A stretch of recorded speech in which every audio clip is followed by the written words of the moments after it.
കായികരംഗത്ത് പുതുചരിത്രം എഴുതുകയാണ് Chembalode higher secondary school. സ്കൂളിന് സ്വന്തമായി ഒരു ഫുട്ബോൾ ടർഫും സ്പോർട്സ് കോംപ്ലക്സും. ഒരുപക്ഷെ ഒരു സ്കൂളിന് ഇത്തരത്തിൽ മനോഹരമായ ഒരു ടർഫ് ആദ്യമായിട്ടായിരിക്കും. കായികരംഗത്ത് വിദ്യാർത്ഥികളുടെ മുന്നേറ്റം ലക്ഷ്യമിട്ട് സ്കൂൾ മാനേജ്മെൻറ്റിൻ്റെ ഇച്ഛാശക്തിയുടെ സാക്ഷാത്കാരം. ഫുട്ബോൾ ടർഫും സ്പോർട്സ് കോംപ്ലക്സും യാഥാർത്ഥ്യമായി. സമീപ വിദ്യാലയങ്ങളിലെ കുട്ടികൾക്കും ഇവിടെ നിന്ന് പരിശീലനം നേടാം എന്ന പ്രത്യേകതയുമുണ്ട്. 40 ലക്ഷം രൂപ ചെലവഴിച്ചാണ് ടർഫ് നിർമ്മാണം പൂർത്തിയാക്കിയത്. തികച്ചും സൗജന്യമായാണ് ടർഫിലെ പരിശീലനം. മധ്യവേനൽ അവധിക്കാലത്ത് കായിക പരിശീലന ക്യാമ്പും നടത്തുന്നുണ്ട്. ഫുട്ബോൾ ടർഫിൻ്റെ ഉദ്ഘാടനം ഇന്ത്യൻ ഫുട്ബോൾ ടീം മുൻ ക്യാപ്റ്റൻ IM വിജയൻ നിർവഹിച്ചു.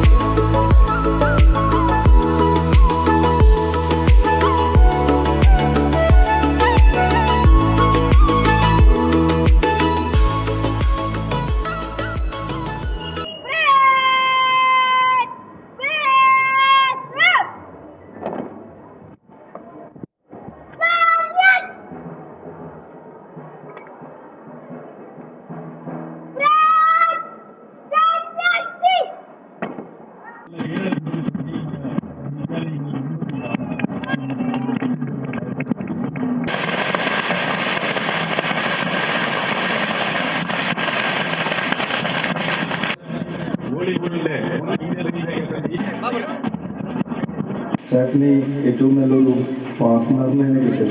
രണ്ടുപേരും കൂടിയാലാണ് ഇത്രയും നന്നായിട്ടൊരു സംരംഭം കൊണ്ടുനടക്കാൻ പറ്റുള്ളൂ. അതിൽ ഇത്രയും ഇൻട്രസ്റ്റ് എടുത്തിട്ട് സ്കൂളുകൾ കുറേ ഉണ്ട്. ഞാനപ്പോൾ ചേട്ടനോട് ഗ്രൗണ്ട് ഇറങ്ങിയപ്പോൾ ഇങ്ങനെ പറഞ്ഞാണ്, പൈസ ഉണ്ടായാലും ചേട്ടാ ഇങ്ങനൊരു ടർഫ് ഗ്രൗണ്ട് ഉണ്ടാക്കി പിള്ളേർക്ക് കൊടുക്കാൻ പറ്റണമെന്ന് വലിയൊരു ഭാഗ്യമാണ്. കാരണം പിള്ളേർക്ക് അതൊരു വലിയൊരു ഭാഗ്യമാണ്.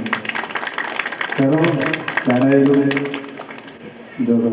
ധനേഷായാലും നജീബായാലും പ്രദീപായാലും സുനിന്നും ഇപ്പോൾ സ്റ്റേഡിയത്തിൽ കളിച്ച് മറ്റേ വോളിബോളായിട്ട് വന്നതല്ല. ഞാൻ അവൻ്റെ ഗ്രാമത്തിലേക്ക് കളിച്ച് ഞാൻ പോയിട്ടുള്ളതാണ് അവൻ്റെ വീട്ടിൽ എനിക്കറിയാം. അപ്പം ഞങ്ങളൊക്കെ കളിക്കുന്ന സമയത്ത് ഇങ്ങനത്തെ സംരംഭങ്ങളൊന്നും ഉണ്ടാകുന്നില്ല. ഇങ്ങനത്തെ മണ്ണ ഗ്രൗണ്ടിൽ കളിച്ചിട്ടാണ് വന്നത്. ഇപ്പം പിള്ളേർക്ക് നല്ല ഓപ്പർച്യൂണിറ്റി കിട്ടിയിട്ടുള്ളതാണ്. ഇങ്ങനെ ടർഫുള്ള നന്നായി പ്രാക്ടീസ് ചെയ്ത് കഴിഞ്ഞാൽ ഇപ്പോഴത്തെ കാലത്ത് ഒന്ന് നന്നായി കളിച്ചു കഴിഞ്ഞാൽ സുഖമായി ലൈഫ് സെറ്റിലാക്കാൻ പറ്റും. ഇന്ത്യൻ ഫുട്ബോൾ ടീം മുൻ captain KV Dhanesh sports complex ഉദ്ഘാടനം ചെയ്തു. ഫുട്ബോൾ താരം PK ബാലചന്ദ്രൻ ജേഴ്സി പ്രകാശനവും മുൻ volleyball captain PV Sunilkumar logo പ്രകാശനവും നിർവഹിച്ചു. ചടങ്ങിൽ KT അനീഷ് അധ്യക്ഷത വഹിച്ചു. NV Pradeep മുഖ്യാതിഥിയായിരുന്നു.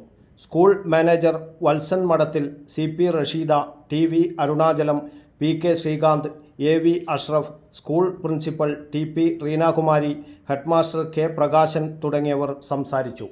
News bureau, Kannur media.